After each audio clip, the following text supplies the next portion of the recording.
बन के खुद मैदान में आ रहे थे। तो पार्टी का काम है, पार्टी का जो आदेश होगा हम करेंगे। कभी भी जो पार्टी ने कहा हमने वो किया, हमने कभी नहीं कहा कि हम चुनाव लड़ने के लिए पार्टी में आए, प्रदेश में हमने मतलब वापसी की है, तो हमने कभी नहीं कहा चुनाव लड़ने की बात की। पार्टी जो आदेश देगी हमने किया है, और जो आदेश देगी वो हम करेंगे। क्योंकि अपनी सरकार बने, पहले लक्ष्य था कि कांग्रेस सरकार बने मध्य प्रदेश में, कमलनाथ जी मुख्यमंत्री बने, यही हम लोग का लक्ष्य है। और 3 तारीख को आपको उसका रिजल्ट मिल जाएगा, और शुभ संकेत हैं, और सभी जगह से अच्छी खबरें आ रही हैं।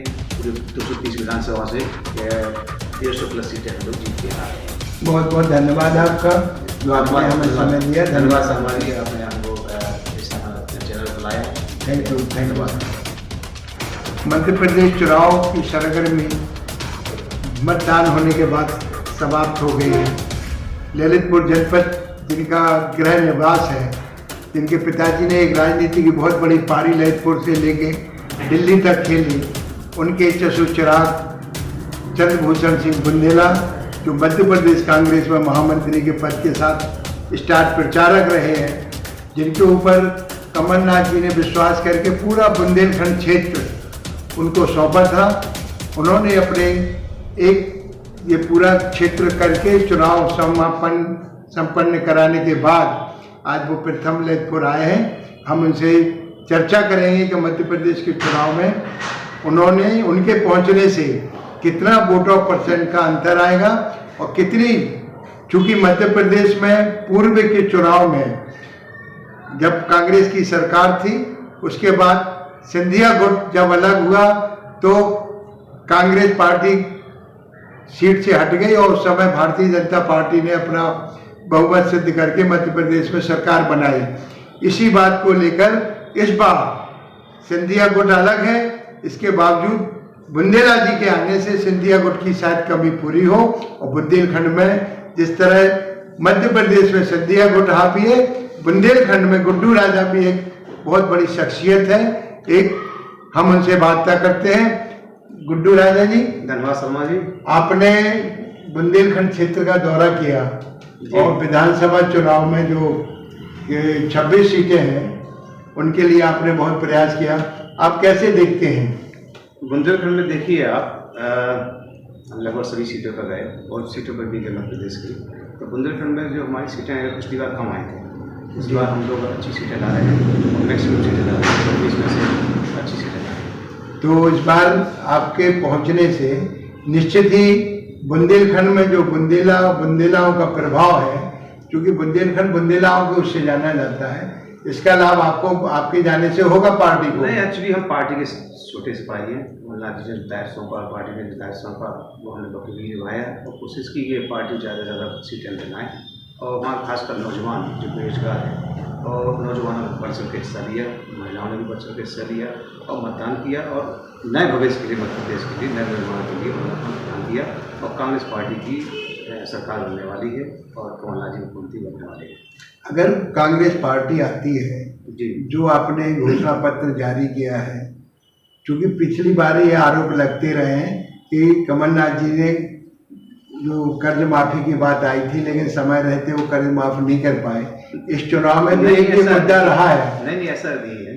जब सरकार आई थी, कमलनाथ जी मुख्यमंत्री बने, उन्होंने तुरंत ही 27 लाख किसानों का कर्ज माफ किया था। उसके बाद इन्होंने सरकार गिरा दी, सिल्दियारी चले गए, भाजपा ने चोरी से हमारे विधायकों को खरीदा, और सरकार गिराने का काम किया, मध्य प्रदेश के साथ धोखेबाजी की, और मध्य प्रदेश की सरकार, हमारी कांग्रेस सरकार गिर गई। लेकिन कांग्रेस ने जो वादे किए थे वो पूरे किए थे, और कर रहे थे, सरकार गिर गई। अब कमलनाथ जी ने फिर कहा है कि सरकार बनते ही किसानों का कर्जा हम माफ करेंगे। जो वो कहते हैं वो करते हैं। उन्होंने आते ही सरकार 27 लाख किसानों का कर्जा माफ किया था।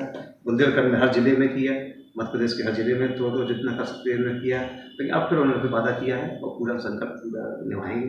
और 101 वचन जो उन्होंने संकल्प पत्र में कई लोगों के लिए, उसमें हर वर्ग को साधा है, मतलब हर वर्ग के लिए उन्होंने वचन दिए हैं।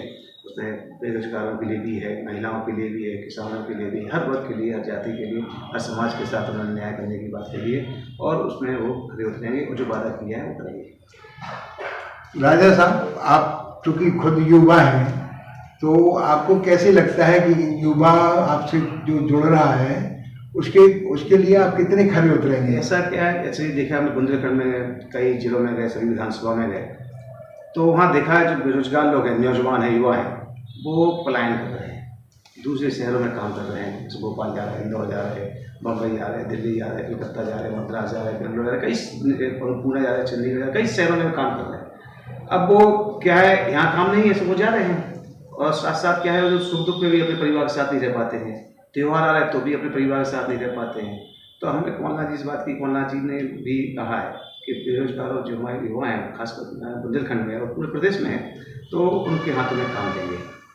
और कई बार हमने कहा कि इंडस्ट्री लग जाए, वो लग जाए, कमलनाथ जी ने भी कहा है, उन्होंने कहा कि हमने कई इंडस्ट्रियलिस्ट से बात की है, उद्योगपतियों से बात की है, तो कहते हैं जैसे हम आते हैं, जैसे कदम रखते हैं बुंदेलखंड में या मध्य प्रदेश में, तो उनका मीटर चालू हो जाता है, नेता लोग पैसा मांग लेते हैं और अधिकारी लोग लग जाते हैं, मतलब उन लोगों को शोषण करने में, बरगलाने में, पैसा लेने में, सब चीज़ों में भ्रष्टाचार इतना हावी है, तो वो वापस अपने कदम पीछे खींच लेते हुए नहीं आ पाते हैं।